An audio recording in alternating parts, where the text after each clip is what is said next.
Hey, what's going on, everybody? Just checking in here from Hard Rock Stadium. Miami's getting ready to play Central Connecticut State. I'm here with David. David, how's it going? Doing well. Excited to see some young guys today. I think it's a get right type of game, right? I don't think you or I have concerns about Miami winning today, but we need to see them at least look good, I think. And I'm excited to see how they bounce back from last week. Yeah, it's going to be a game certainly where you're just expecting them kind of really just kind of run up and down the field, especially with Central Connecticut State has done in the past, really struggled last week. Just their opponents, they're just not that caliber of a team. These games are always difficult to judge, but I know a lot of people are interested in what the young guys are going to do, particularly at quarterback. And just want to let everybody know if you're jumping on now, we're having a little bit of internet issues. So if there's some stuff, we're here at the stadium. David's, you see the field right there. I'm here in the press box, and we're trying to do this. But we definitely want to answer your questions because I don't want to break down this team and what Miami's going to do. But there's Yeah, certainly some things that you're looking for today. right. And David, let's just get right into the quarterback situation. Just your thoughts, or maybe what you're kind of hoping to see from these guys, because you're expecting both of these guys to play. Yeah, I think both. I mean, we're expecting Tyler Van Dyke and Jake Garcia to play. I know Manny Diaz said earlier this week that De'Aaron King is doubtful. He didn't necessarily say he was out, but I don't think you or I expect to see De'Aaron King at all today with his shoulder situation. I honestly think both Tyler and Jake will play well. Um, but what I want to see from them is which guy's going to be willing to push the ball downfield with effectiveness, right? I think both guys will have the ability to check down at any point, you know, that they're in the game. But quarterback play, what separates average from good, good from great quarterback play is the ability to push the ball downfield, generate explosive chunk plays. And so I think that's the thing that Miami fans should focus in on today rather than, you know, completion percentages or who starts, that kind of stuff. Who's out there making explosive plays through the air? And just real quick, Sean and Tony are here. Glad you guys are here. Sean jumped on. He's always a big fan. Said it's hard to be a fan right now. Look, I'm kind of viewing this game the way you do most beginning of the season, right? You press the reset button. You make typically Sure. this game's at the beginning, and also whether De'Aaron plays against Virginia. I think I look at this one as like who's going to be ready for that Virginia game. It's kind of that tune-up game. Again, it's kind of the reversing, putting this game at the beginning of the season, just where they're at right now and certainly they're 3 games into it already. But I just think a lot will play into the quarterback, get them ready for next week, and we'll see because that's what all this is about today is just getting ready for the ACC. And certainly it's not been a good start for Miami, but getting ready for that next game. And I know you've gotten a chance to see Virginia. I've been able to watch their last 3 games, and definitely going to have some preview stuff on that. So definitely have some opinions. If you guys didn't check out the game last night, very interesting from Virginia Yeah. last night. David, you've written about the young guys, and we have two quarterback situations. Certainly, we're looking to see how these guys perform, get their feet wet, and all things like that. And what I've said about the quarterback situation is, look, I think Tyler's going to be the backup if De'Aaron goes down. However, when it comes down to it, and you actually have to play a game with a starter, rely on one of these guys, I'd be surprised if Tyler's better than Jake. We will see. I don't know if we're going to see that today because I think both guys will do well. I'd be Yeah. surprised if somebody really struggles. Similar to what we saw in the spring game, where both guys look pretty good, for what they are, and Right. I assume today will be similar to that. But we can bounce back to quarterbacks because that's going to be the big discussion today and everything. But who are some other young guys? And this was always going to be a game for young guys, right? Like it was always Absolutely. going to be a guy. So who's a couple guys you're curious to see how they do today? I think Romello Brinson, right? I think he flashed when he got into the game against Michigan State. Um, I think the hope would be this can be a confidence game for him, where he takes that next step and earns the trust too of the coaching staff by going out and making some plays. He looks poised. I think we both like Miami's three freshman wide receivers. He looks like he's the most poised to play a significant role right now of that bunch. So I would highlight Romello Brinson. Who do you got? Well, at the beginning of the year, we talked about this. We did our preview videos before fall camp. And then as fall camp went along, I kind of reversed my thought. I don't know if we definitely talked about it, but Elijah Arroyo, look, I thought Yeah, Elijah was going to be the most impact freshman this season because I thought not just what he brought to the table, I thought Miami really wanted to continue their two tight end sets, rotate guys in. We have not seen that. Elijah's barely played. I think 10 might have, it's been less than 10 snaps some games. He's barely getting in there. It's funny, he gets that he's catch and playing makes a well though. play. He looks good, and then when he gets the ball in his hands, you see Yeah, it, and he's not dropping passes. So today, I'd like to see him out there, but also, if he plays well, maybe he'll earn the trust in games and right. moving forward. Because I don't understand why they've not used him as a weapon, and certainly David, a lot of discussion about Leonard Taylor Yeah. all year long, and you understand it. And it's Oh not yeah. because he's highly regarded. They need to get him in there, but we're both Stud. expect him to do well. Yeah. And that's they need guys that make impact, and I think he's going to make an impact. I think that's why you're concerned of him not being out there because I do think he can bring something to the table. It's not just about this guy looks good and he's a highly regarded guy. Let's throw him out there because we've seen guys not ready, regardless of their Right. rankings. And Leonard, I'm curious to see, but again, it's hard to judge how he performs. But I think on the coaching standpoint, I think they're going to look at guys. Look, if they do well in this game, they can earn playing time moving forward. That's just kind of where they're at right now. I think the way to view Leonard, because you're right, like he should honestly have a good showing against Central Connecticut State. I think the way to view it is how does he perform relative to the other defensive tackles in this game today? So if Leonard Taylor's out there getting the most pressures of the group, if he gets more sacks than all the other guys of the group, to me that shows like it's time to throw Leonard out there against Power Five opponents. These ACC opponents remaining on the schedule. I think you and I both expect Leonard to get in the game a lot today and make plays, quite frankly. So it won't be surprising to us that he goes out there and makes an impact. Who would be, besides Leonard, because he hasn't played a snap this season, right? Who would be another guy that maybe qualifies like that type of freshman? A guy we haven't even seen yet, really. I know for me, like, I want to see Chase Smith. And I mean, they have him at a position that I think needs to change. They have him at striker. I think he can be a linebacker here in the future. So I want to see him get out there.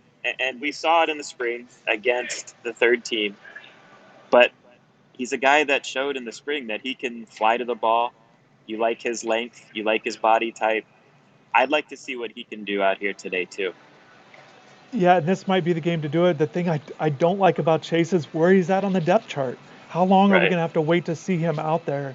I do think that they'll run through the second team, third team, so I do think he'll get out there and hopefully he gets some quality reps because we both see it the same way with Chase, and we've talked about other players like this where it feels like they're just wasting time and guys at the wrong spot, like they're eventually going to move to these spots, and that's what I don't understand with some of this player management.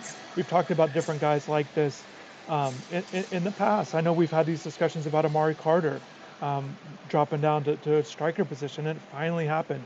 It just feels like they kind of waste their spring opportunities or sometimes Right. even fall camp stuff about this. Mark Pope is an interesting one right now. If you didn't view Yeah. Mark as a wide receiver, then why didn't you make this move in the spring? You could have got him some reps because not much has changed in terms of your Right. personnel with that. To answer your question, kind of going back to it, there's two guys. I think, I'm going to go a little different way. I think everybody wants to see Brashard Smith out there. I think he can make plays, but I want to see what Cody Brown can do in the run game. I was surprised he didn't get out there at all, really, last Right. game. And, I know Jalen Knighton's coming back, but running backs can make plays. And I think this team needs to run the ball. I've said that from day one. For them to be successful offensively, Absolutely. regardless of who's quarterback, they got to be able to run the ball. And I think getting Cody out there, a guy that we haven't seen, would be a good start. And watching college teams around the country and their running games, it's very interesting. You saw Wake Forest last night looking like a very scary team. Yeah. I think the ACC should be alert on Wake Forest. I'll definitely get into that more Absolutely. later, but just their running game, and we saw it for Michigan State. There's other teams around the country with these running games going. I think Cody Brown would be interesting It seems like with that. Miami's going to make more changes on the offensive line. It seems like maybe we'll see Ja'Kai Clark start at center. I mean, I like that they're continuing to try and find the right mix because obviously it's not right at that position, right? But are we going to learn much about that group today? You know, if changes are made, and because I think it's fair to assume they should impose their will against this caliber of talent. Yeah, this is a game where they could show up if they really wanted to pound the ball. They're going to run for over 200 yards, 300. You know, it can be one of those games. We see it all the time. Um, yeah, it's very interesting. This coaching staff in general, we see them make moves after the fact. The problem is they don't make enough moves before it becomes a real issue, before results of losses happen. And I think a lot of fans are seeing that too. If things not looking right, hey, you might want to get things figured out before it becomes a loss. So Right. to their credit, they do tend to make moves. They tend to make adjustments after the fact. It's just that before the stuff, before there's issues, before you start worrying about stuff. David, I know you asked about warning signs to Coach Diaz. Hey, did you see warning signs in fall camp? You know, and they're not seeing these things before they could be potential issues. And unfortunately, it's not just issues in playing bad. It's playing bad and taking losses, and that's the ultimate thing that you don't want to happen. So we'll see if it's offensive line stuff where they feel good about it and maybe gain some confidence. We don't know. David, I know that a lot of fans want to see the youth movement. They want to see they want to Right. see these guys. It's like this every year. We You do always want to too, see though. We do yeah, too. right, and new toys, and They it's should be fun. playing more, Right. They is should the be point. integrated more, Yes. especially when guys are struggling. You know, people have a hard time seeing James Williams and Cam Kitchens play one or two snaps when Gervin Hall and Bubba Bolden are struggling. When it's like this every year. When veterans are struggling, why are you not playing the young guys? And you understand Sure. it. Yes. But I do think it's fair to point out, Chris, that this team is only going to be honestly as good as their older players, and that's what's been the most disappointing thing. Like that to me is more disappointing than how they're not playing the freshmen as much as they should. Um, both things are true. And to me, that's what's most disappointing. And that's where you got to start looking at this coaching staff and wondering, why are guys regressing? To me, it's one thing if a lot of these older guys are playing at the same level we saw them play at last year. Yeah, you'd like to see them, these older players take another step forward in their developments. But sometimes guys are what they are, and I understand that. But what's tough is when guys regress, and that's unacceptable. And that's what has me scratching my head at times. In addition to, okay, guys seem to be regressing. Why are you then not putting pressure on them by playing the freshmen more? So both things are issues right now. And this is a game to begin to sort that out. And with the upperclassmen, let's make this clear. They are not these all caliber, potential NFL draft picks, highly drafted guys. What they are, though, they should be playing better than they are. So I think that there's Correct. this level of like, yes, they're not these most of them, like they can be very solid players at best, and they're not playing to that caliber. I think a guy when I think about upperclassmen, I'm going to stick with tight end. I think Will Mallory is a guy Yeah. that can bring more to the table. I don't like that Rhett Lashley views the offense as we're not going into games targeting certain guys and we're going to take what the defense gives you. I believe guys like Will Mallory need to get involved. They need to look at it like this is a weapon. We want to go to him. I think like against the Michigan State game, yes, he had the drop over the middle in the first quarter against Michigan State. You've got to keep getting him involved. Your offense is at its best when you have Will involved, when you have Mike Harley catching passes. And I think you do need to get these guys involved. And if they're having a bad game, figure out a way to get them started. I know in basketball it gets talked about all the time. If a guy's not making shots, get him to the free throw line, get him into a rhythm. Right. I think short passes, finding a way to get Will involved early on, let him ride it out. And this has honestly been something Will's struggled with throughout his career, either as a Yeah. backup or as a starter, where he'll make a catch early and then he just kind of goes non-existent for a couple quarters. And I think if you know that about a player, you've got to make sure he's involved all throughout the game. And certainly Will's got to do his part. I'm not discrediting him. He's got to make catches when they come up third downs. I just don't feel like it can be the only opportunity and then you go elsewhere. And like you said, though, if these guys aren't performing, they've got to turn the corner and go to other guys if they're Right. not having it. I think a running back in particular, sometimes running backs just don't have it for whatever reason in a particular day. You've got to be ready to make that move in game. How about the other side of the ball, right? Because I think I mean, tackling obviously was a huge issue last week. I think I would be surprised if tackling shows up as a major issue again this week because of the caliber of opponent. So what are we going to make of it in terms of, because I think we'll hear from Manny Diaz that, the tackling has improved since last week. But what can we really feel that way against an FCS level opponent? No, and I know we're going to hear that from Manny. It's going to look. He also said this in the week, which made me think like I know what this post game is going to look like because he said, "Look, it's about us this week. If you drop a pass, it doesn't matter your opponent. You still drop a pass." And I feel like he thinks that way about tackling. If we're in the right spot, doesn't matter the opponent, we'll make the tackle. And I think it's a very elementary thing to say, to be frank. I don't. I think the opponent makes a huge difference. David, we talked about it. Absolutely. Yeah. What do you think it's going to look like if we start running out there? We're missing all kinds of tackles. You know what I mean? Like Right. there is some of that. And but what I will say, and I would say this again with this game in particular, you don't want to see more missed tackles, Oh, right? no. That's an So, issue if we see it. oh, absolutely, It's it's going not to be getting fixed if we see it today. right. And I think so. From that standpoint, you will evaluate it if there's more missed tackles. But if they get it done, then I think you at least it wasn't bad. I think that'll be the viewpoint I'll take away. And I Tell don't know me if that's the this, right way. because you reported that James Williams. You're expecting Miami to make a move there. Tell us what you expect to see today. Yeah, and if you guys didn't see, I had a VIP report from practice that yes, according to a source, James Williams and Cam Kitchens were rotating in on the first unit in multiple sessions. I had that for our VIP subscribers early in the week when it happened, but I'm giving it to you guys now. And Gervin Hall was out there, but he was with the second unit, and Bubba Bolden was that first team safety. So they kept rotating the safeties in from what I was told. So I'm expecting, unless that changes, I'm expecting one of those guys to get the start. We've seen Cam get more playing time than James. I think James is the better player, but Sure. Cam, I wouldn't be surprised if he gets a start. I'd be surprised if they're making a decision, a hard stance in practice, and it doesn't translate to the game because I don't think that's where this team at. Right. They need, and I don't think it should just be at safety. You mentioned Ja'Kai Clark. I think this team needs to make statements in games with its playing time if they want to be serious with it. And I do expect that because I'd be very surprised if, oh, we're only going to penalize you for a practice and not the Right. game. So Right. and I think more positions will be more starters will be changed too. Right. I think they do need to send a message.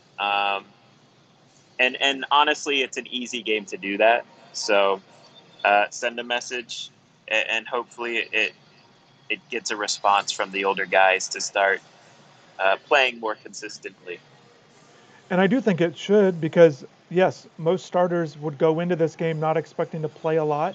But if you're not the starter, if you're not out there the first Oh few yeah, series of a game, that makes a difference. And guys these know they young need to guys pick it then up. have a chance to show what they can do, and your job's on the line then if they play well. Yeah, definitely. And sticking more with the defense, the defensive line should be you should have a very productive day today. Again, you want to see Leonard Taylor. Again, Chance Williams is a guy, when you talk about young guys already making plays, he's a guy that I expect him to make more plays today. Right. And to me, the biggest thing, on offense, I kind of touched on it. I just want to see explosive touchdowns, explosive plays, but hopefully against this opponent, those explosive plays turn into touchdowns. Defensively, just make plays, man. Like turnovers, they're not getting many turnovers, and I know turnovers some view as a random occurrence, right? But I do think when you have players that play aggressive, play fast, there's a better chance of getting turnovers, right? And honestly, there haven't been many opportunities, I feel like, for this defense to even get turnovers. So I think that needs to change. We need to start seeing more turnovers today because that's honestly going to be a big key in this ACC schedule. I'm not sure. I'm not sure how locked down this defense is in general, but they can make up for that if they prove to be a group that can generate some turnovers. And the big message for today, the biggest takeaway is going to be you want results and you want results to turn into confidence moving forward. Yes. However we view if it's real or it's not, but you want the players to feel better about themselves and play better Yeah, moving forward. The one thing I will say is about these kind of games, not just the FCS opponent, but teams not in the Power Five, I do think there's something to be said of you want to see the difference between a Power Five school, a program like absolutely. Miami, and programs like this. You want to see the difference in play, the difference in result. You want to see the separation. And I think about that all the time with top 10 teams in the country. There's teams that blow out teams, but that's what you want to see. You want to see the difference between an Alabama and another team. If you're a top ranked team or an Oklahoma or Clemson, you want to see the separation. And I think this is a game. I don't think there's going to be any question. I think this team is that they're facing has really struggled. I don't think it's a quality FCS opponent, Right, and there are some of those. This is not an Appalachian State. Don't get it twisted. right, right. This will get out of hand, and really it should get out of hand in the first half. This is not a Florida State Jackson. This is not one of those No, type of yeah. games. It's just not one of those trap games or anything like that. So there is that, but again, you want to see the separation, and with that, David, you touched on it. It's turnovers on defense and it's big plays on offense, and I'd be very surprised if we don't see multiple big gains, either Oh, running yeah. or passing. I think it's going to be one of those type of games, and it should. It definitely should. And if not, there's We have issues.